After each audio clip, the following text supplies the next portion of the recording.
જો ભગવાન આવે ને તો જ ઉત્સવ થાય. હા, એમને ઉત્સવ થતો નથી. અને ઉત્સવની અંદર 5 વસ્તુ હોય.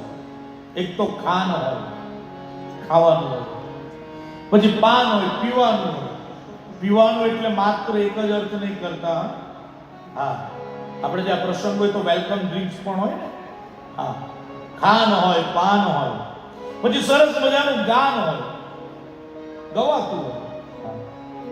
પછી માણસ ગાય ને એટલે આવે તાનમાં, એટલે તાન હોય. અને છેલ્લું બહુ મહત્વનું દાન હોય. આ 5 વસ્તુ ઉત્સવની અંદર હોય છે. અહીંયા નંદ બાબાએ દાન કર્યું છે, બ્રાહ્મણ દેવતાઓને બોલાવ્યા છે અને 2 લાખ ગાયો દાનમાં આપી છે.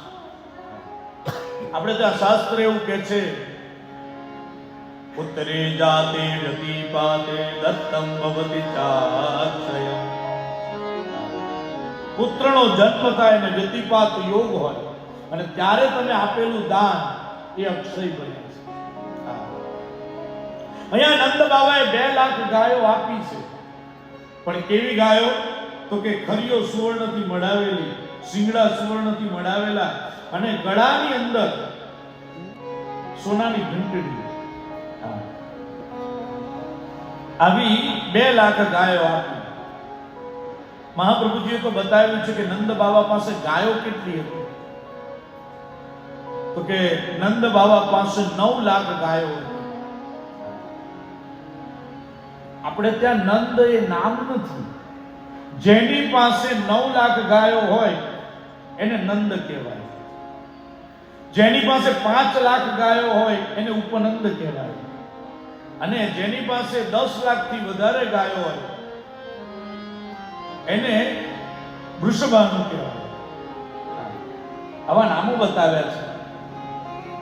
અહીંયા નંદ બાબાએ 2 લાખ ગાયોનું દાન આપ્યું છે. અને ભગવાન જ્યારે અવતાર ધારણ કરે છે ને ત્યારે સરસ મજાનો ઉત્સવ થાય છે. પણ આપણને બધાને એવું થાય કે ભગવાન અવતાર ક્યાં ધારણ કરે?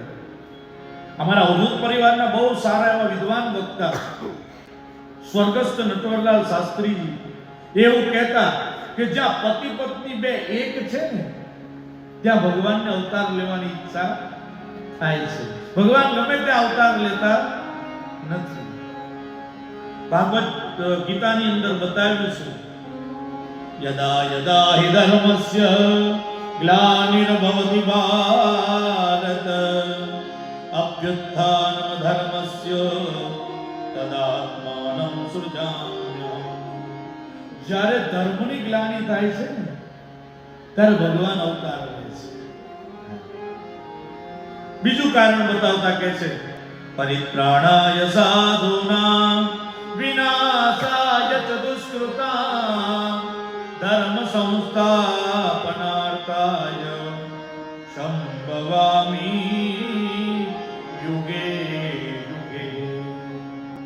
સાધુ સંતો અને હરિભક્તોની સાથે વાલ કરવા માટે ભગવાન આવે છે.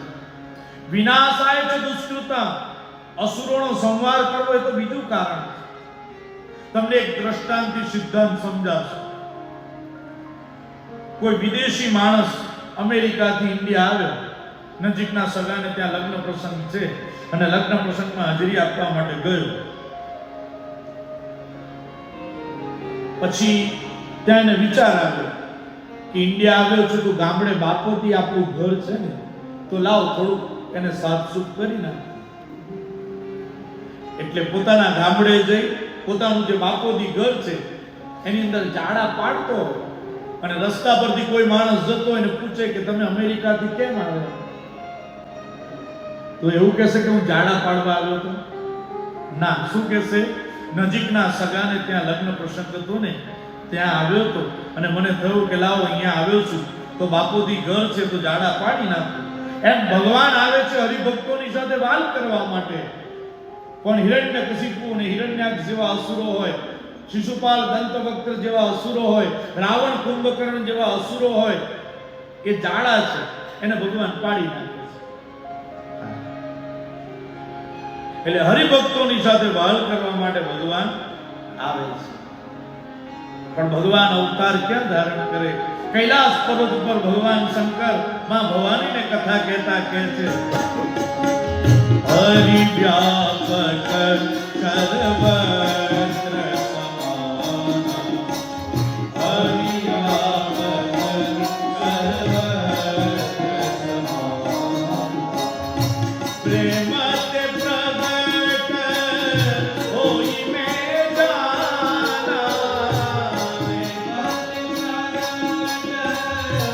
હોઈ મેં જાના,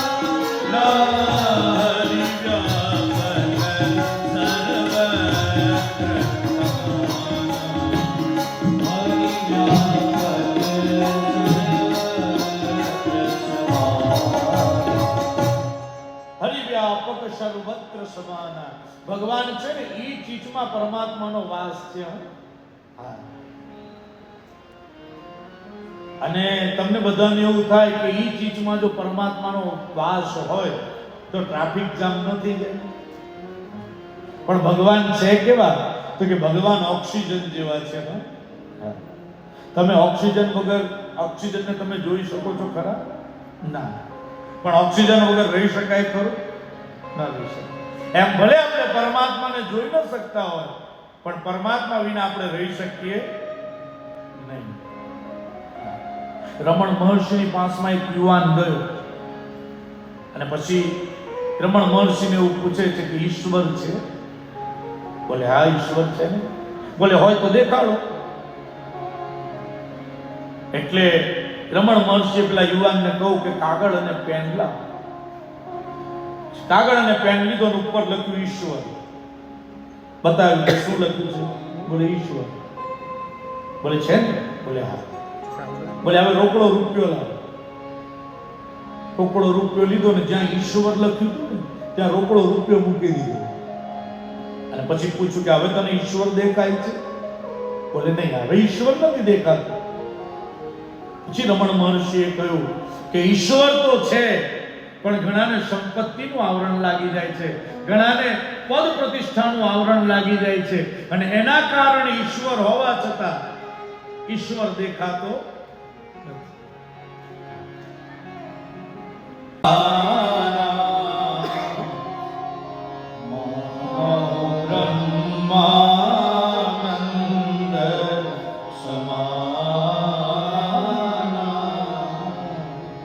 દશરથ અને કૌશલ્યાને બ્રહ્માનંદની પ્રાપ્તિ થઈ. હવે તમે ગુરુ લીલામૃત ગ્રંથ ખોલજો, કારણ કે અહીંયા ભગવાન દત્ત બિરાજે છે. પૂજ્ય રંગવદૂત બાપજીએ ભગવાન દત્તની લીલાને વર્ણવતો એક ગ્રંથ લખ્યો છે અને તે છે શ્રી ગુરુ લીલામૃત. એમાં ભગવાન દત્તનું જ્યારે પ્રાગટ્ય થાય છે ને ત્યારે અત્રિ અને અનસૂયાની સ્થિતિ કેવી બને છે? લખે છે અત્રિ અનસૂયા ચિત્તમાં પરમાનંદન